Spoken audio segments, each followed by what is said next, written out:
What's up, warriors? Welcome back to the channel. If you guys are new, welcome. Please do me a favor, hit that like and subscribe button. It would be greatly appreciated. Today we're out here on the private pond that I love to fish so much. It's pretty early, it's like 7:30. I figured I'd get out, and I didn't feel like taking the boat out. I've got to do an econ final exam today, so I'm a little stressed about that, but when I'm stressed, I fish better. So I figured, let me get out here, let me see what I can do to this pond with a couple of Nikko soft plastics. And this right here is a letter from the producer, or I don't know if he's a producer of the baits or if he just represents the company. But the guy's name is Scott, and Scott sent me these Nikko soft plastics to use today. So I want to start off this video by saying thank you so much to Scott. He found my videos, he found my channel, sent me an email, and within a few days he had baits at my door. I encourage anybody who watches my channel, who digs what I do, please send me some products. If you guys are involved in tackle in any way, I'd be more than happy to take what you have and put it to good use on some of the waters that I fish around here. So I appreciate Scott, thank you so much, and to anyone else who is thinking in the same way, please send me stuff. I would gladly use it. With that being said, we've got a wide variety of plastics in this bag. There's a few baits in here that I'm interested in, a couple that I'm not so interested in, but we're going to use them all regardless. And let's start with the baits that I have a lot of interest in. First, this is the Ikonago minnow. It's a 4.6 inch bait. That right there. And you'll get a better look as I go through the products today in the video, but it's like a little minnow, jerk minnow. You can use it wacky rigged, he said, or on a weighted jig head, or even weightless as a topwater, a little soft plastic jerk bait. So there's another Aurora color, I believe it is. Yeah, CO6 Aurora. It's like a white pearl. He said people also put those on the back of chatterbaits and stuff like that. This is the zipper worm, or the flex worm, 12 inch. So it's just a weird bundle of worm, okay? But you can clip it and use it as a topwater. It floats, and a wide variety of other things. Put it on a shaky head. Just you can get creative with that. That's what I like about this one. Then we've got 4.5 inch octopus. Kind of an interesting bait. I haven't seen things like this used for bass fishing, so we're gonna see if these fish react to it. And then I've got another one of those, but a smaller version, a 3.5 inch in a darker color. So finesse octopus, big octopus. Then we've got my favorite out of this whole pack. This is also, I believe, Scott's favorite, the Zaza Hellgrammite. It's a 3 inch Hellgrammite bug. You guys know what a Hellgrammite is.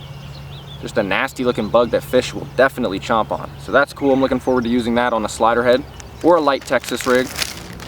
And these are called the Dappy Super Scent balls. So they could be used as a supplement to your existing bait, like your chatterbait. You can put it on the end of the hook as a scent ball, or you can throw the whole damn rope and throw it on like a wacky rig, a real small octopus hook. There's a lot of things we can do to these different baits, but like I said, I'm so thankful to Scott for sending them. Let's put them to work in this beautiful body of water that I think the fish are going to be spawning in right now. Today I've got the glasses, so we're going to be able to spot them a lot better than last trip. And let's get to it, guys. So here's a better look at the Zaza Hellgrammite. You can see it's just a beautifully ugly creature. Haven't even taken them out of the pack yet, so I don't know what the composition of this plastic is. That's cool. That is cool. This is going... Oh yeah, that's nice and elastic. Doesn't have much of a scent, so I'm not sure on that, but we'll see how it fishes on a slider head. So here's the slider head we're going to use. It's a very small profile, just this whole thing in general. Be very careful not to mess with this plastic too much. I want it to last.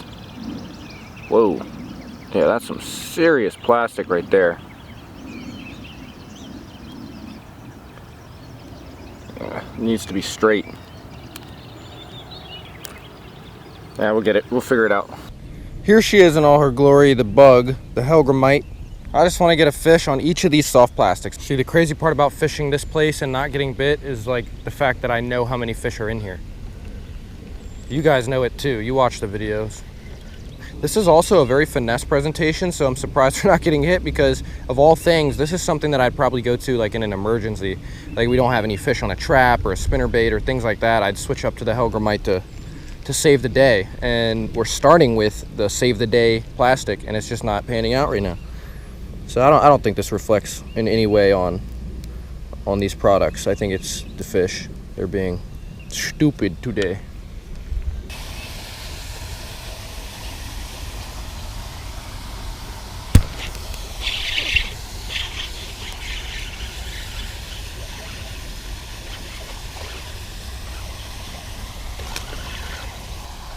Yeah. Pretty fish. Hellgrammite.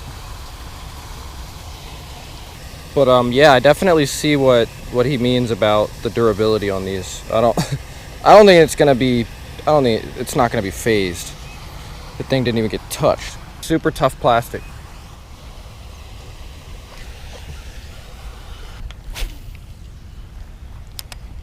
Still whipping the Hellgrammite around, working my way back over to the stuff.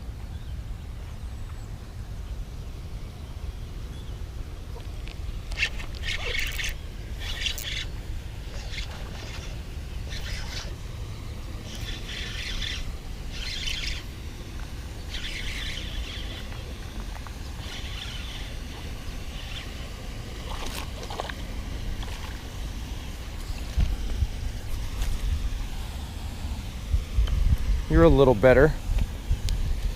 Hellgrammite. Goodbye, my friend.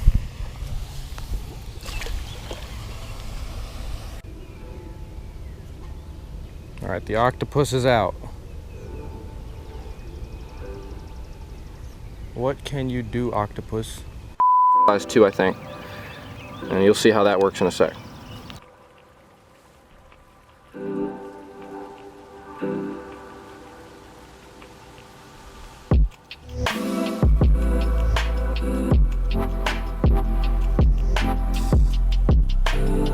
Alright, we're still working with the octopus. It's a cool little rig, I hope it works out. Got hit over there, let's see if we can do it over here.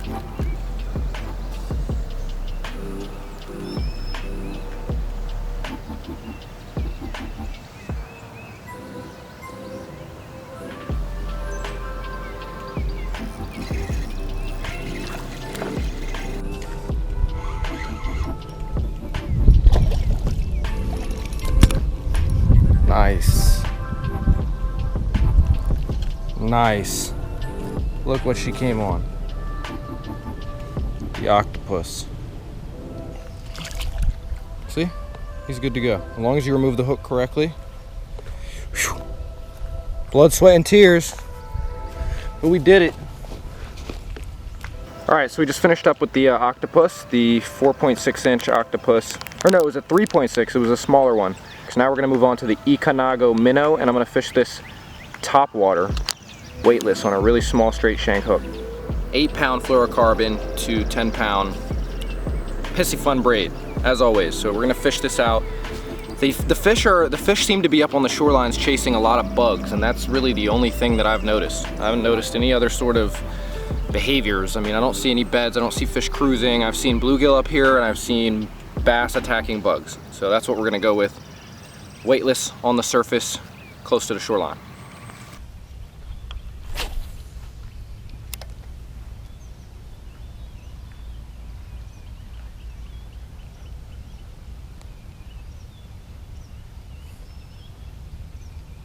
Oh, wow. I just had a giant swirl on that thing. Oh my God. Oh, why are you missing it? Why is he missing it? That's a big fish.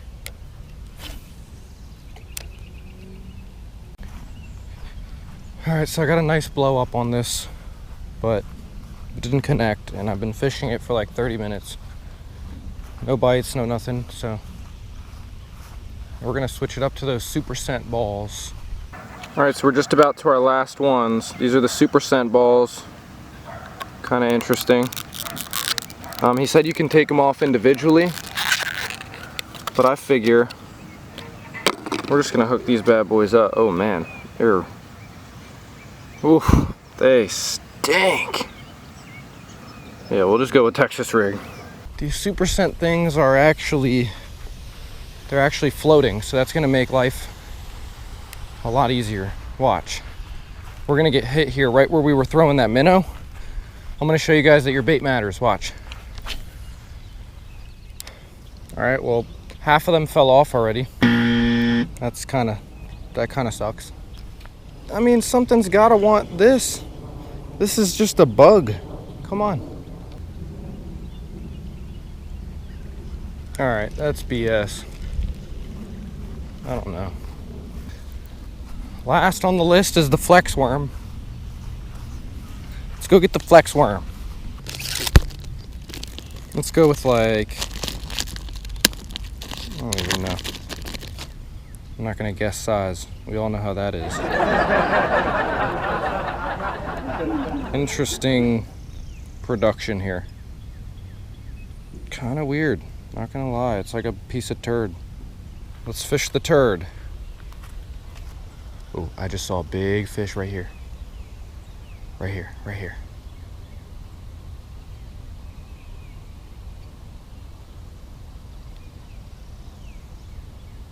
I saw you. The interesting thing is it kind of like turned its head. Like it was on a bed.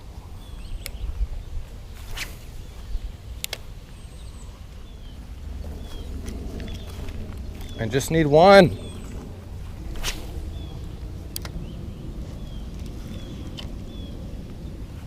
Alright, I'm not gonna throw this anymore. I'm sorry. I really appreciate Scott for sending me these baits. I had a good time fishing them, and I think they're gonna be better for a couple of different situations that I'm gonna be fishing in the near future. So I'm looking forward to putting these to use at other bodies of water as well.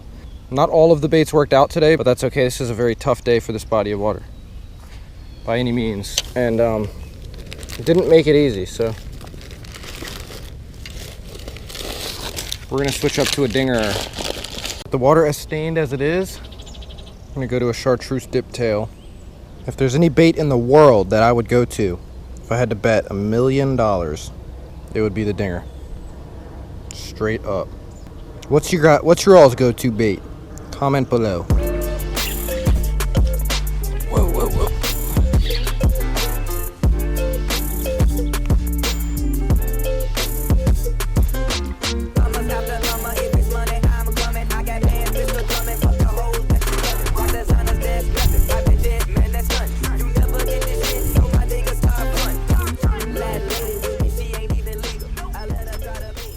Persistence pays. Been waiting on you all day, mama. I saw her hanging out.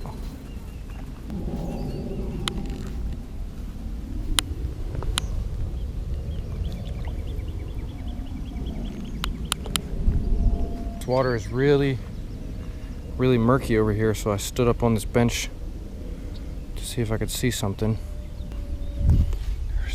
There's something big with her too. Oh! We've got a stud.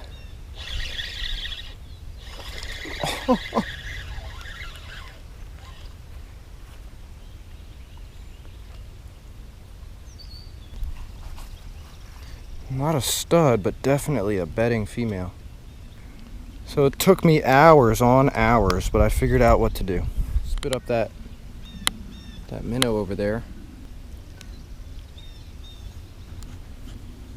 All right, buddy.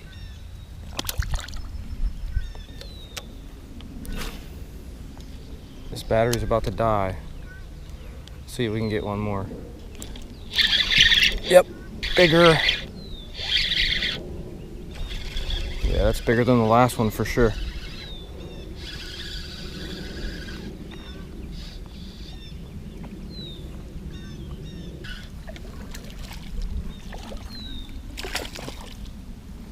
Very nice.